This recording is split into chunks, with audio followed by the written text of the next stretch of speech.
नमस्कार स्टूडेंट्स। हमने हिंदी में पहले 7 चैप्टर ले लिया था, हार की जीत। तो 6 पोयम हमने नहीं की थी।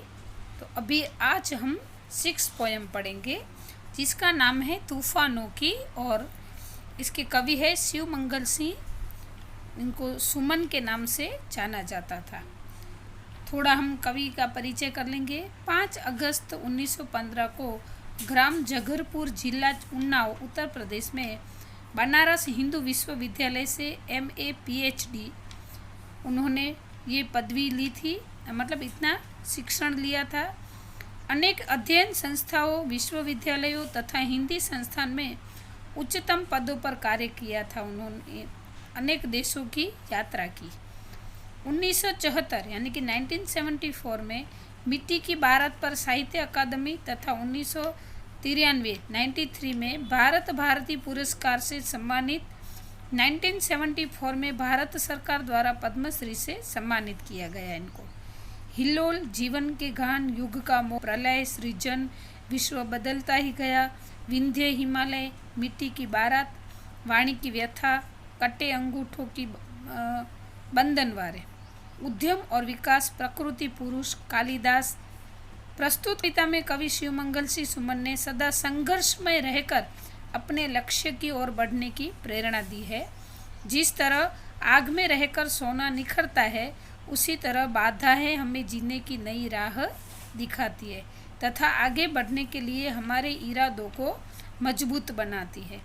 इस कविता में धैर्य, गतिशीलता, साहस और संघर्षरत रहना जैसे मूल्य उजागर किए गए हैं। मतलब इस कविता में हमें क्या समझाया गया है कि धैर्य रखना चाहिए, हमें हमेशा गतिशील रहना चाहिए, साहस भरे काम करके, या तो अगर कोई मुश्किल आती है तो उसका साहस यानी हिम्मत से उसका सामना करना चाहिए, संघर्ष करना चाहिए, और तभी हम अपने मंजिल तक पहुंच सकते हैं। तो चलो अभी हम पोयम पढ़ेंगे। स्टूडेंट, ये पोयम आपको कंप्लीट द पोयम में पूछी जाएगी, तो आपको नोटबुक में 2 टाइम्स लिखनी भी है और इस पोयम को आपको बाय हार्ट भी करनी होगी। रिपीट वापस से आपको याद कराती हूँ, ये पोयम आपको कंप्लीट द पोयम में पूछी जाएगी, इसलिए आपको इस पोयम को याद करना है और 2 टाइम्स आपकी नोटबुक में लिखना होगा। तूफानों की ओर घुमा दो नाविक निज पतवार, आज सिंधु ने विष उगला है, लहरों का यौवन मचला है, आज हृदय में और सिंधु में साथ उठा है ज्वार, तूफानों की ओर घुमा दो नाविक निज पतवार, लहरों के स्वर में कुछ बोलो, इस अंधड़ में साहस तोलो, कभी कभी मिलता जीवन में तूफानों का प्यार, तूफानों की ओर घुमा दो नाविक निज पतवार। यहाँ पर कवि ने कहा है कि तूफानों की ओर घुमा दो नाविक निज पतवार। नाविक के द्वारा ये हमें समझाया गया है यहाँ पे कि नाविक का काम है नाव चलाना। समुद्र के बीचों बीच वो नाव चलाता है, लेकिन समुद्र में कभी कभी तूफान भी आता है। तो नीचे आने की खुद की, ऐसे हमारे जीवन में भी बहुत सारी परेशानियाँ, बहुत सारी मुश्किलें, कठिनाइयाँ आती है। तो कवि यहाँ पर नाविक को कहते कि हे नाविक, तेरी जो पतवार है, पतवार यानी हाथ से पानी को पीछे खींचते हैं, नाव में बैठ के उसको पतवार कहते हैं।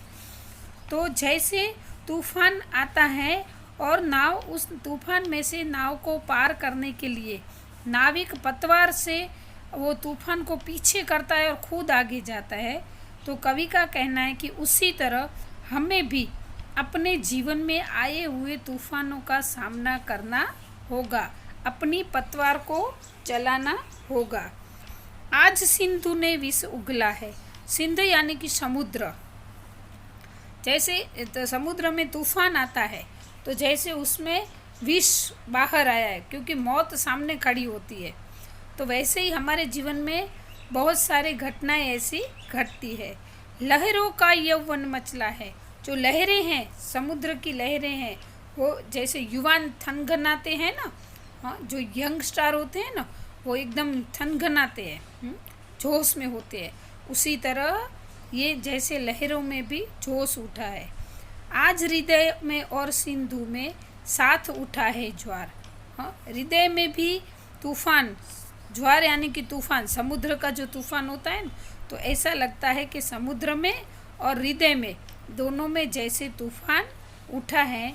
तूफानों की ओर घुमा दो नाविक निज पतवार। हे नाविक, तेरी जो पतवार है वो हिम्मत करके, साहस करके तूफानों की ओर तू घुमा दे। मतलब कैसे भी परिस्थिति में, कैसे भी तूफान का सामना करके तुम अपनी पतवार को आगे बढ़ाओ। लहरों के स्वर में कुछ बोलो, इस अंधेड़ में साहस तोलो। कि जो लहरों का स्वर है उसके जरिए कुछ बोलो, मुश्किल का सामना करो। मतलब अंधड़ यानी कि आंधी जो है उसमें साहस तोलो, यानी कि हिम्मत दिखाओ। जो परिस्थिति सामने हमारे सामने खड़ी है, हाँ, उसमें हिम्मत करके दिखाओ, उस परिस्थिति का सामना करके दिखाओ। कभी कभी मिलता जीवन में तूफानों का प्यार। जीवन में ऐसे कभी कभी ही तूफानों का प्यार मिलता है। तभी हम, अगर जब हमें कुछ मुश्किल होती है ना, जीवन में मुश्किलें आती है ना, और उस मुश्किल को हम पार कर देते हैं, तो वही सच्चा जीवन होता है।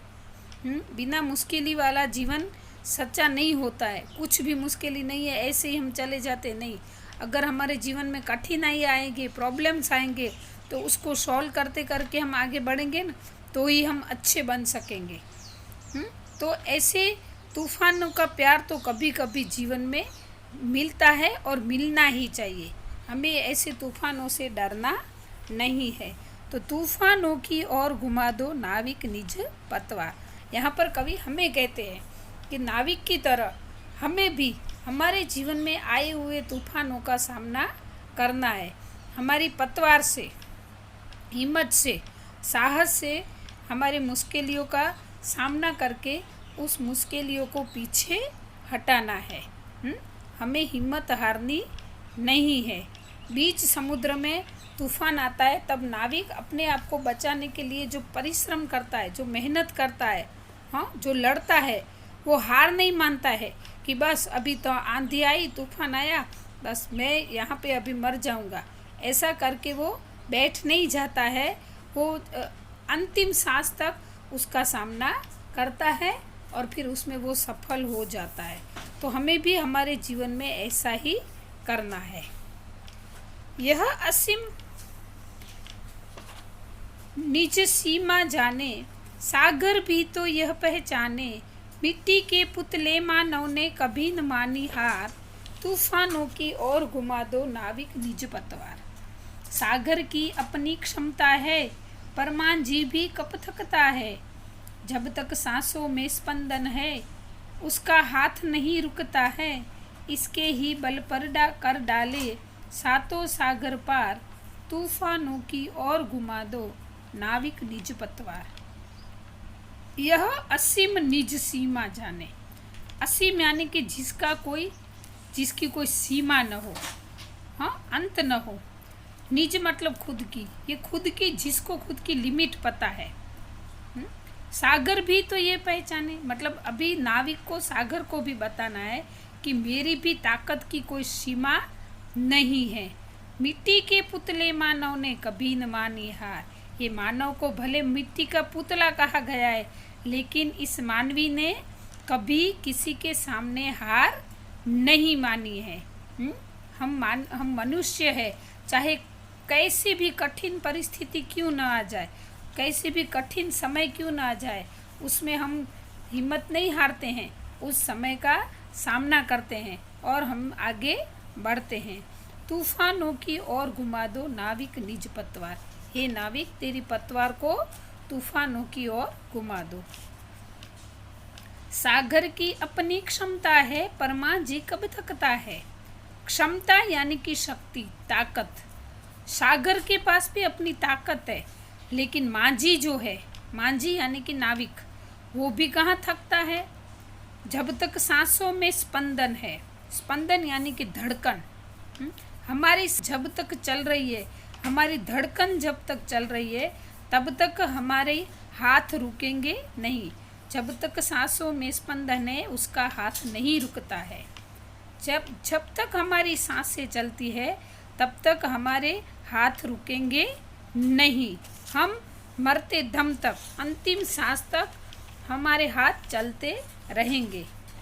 इसके ही बल पर कर डाले सातों सागर पार। ऐसे ही हिम्मत के बल पर, ऐसे ही ताकत के बल पर मनुष्य ने 7 सागर को पार कर दिया है।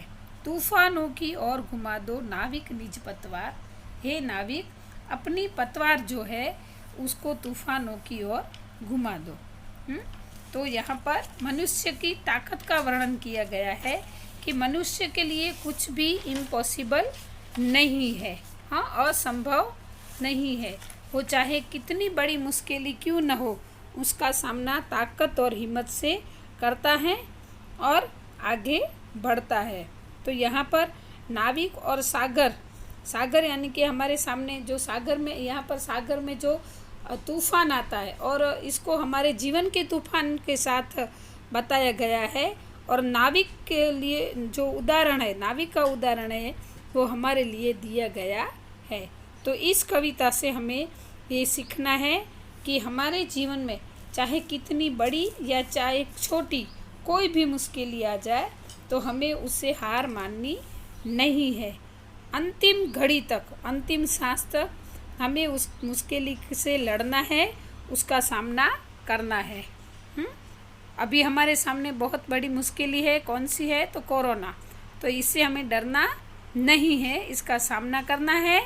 उसके लिए जो हमें पता है कि हमें क्या क्या ध्यान रखना है, सोशल डिस्टेंस रखना है, हैंड वॉश करना है, बाहर का खाना नहीं खाना है, हाँ। तो इस कविता से हम कोरोना जैसी मुश्किल को ये सीखेंगे इस कविता से कि कोरोना की मुश्किल चाहे कितनी बड़ी क्यों न हो, हम इससे हार मानेंगे नहीं। ठीक है, तो चलो ये पोयम यहाँ पे पूरी होती है। अस्तु।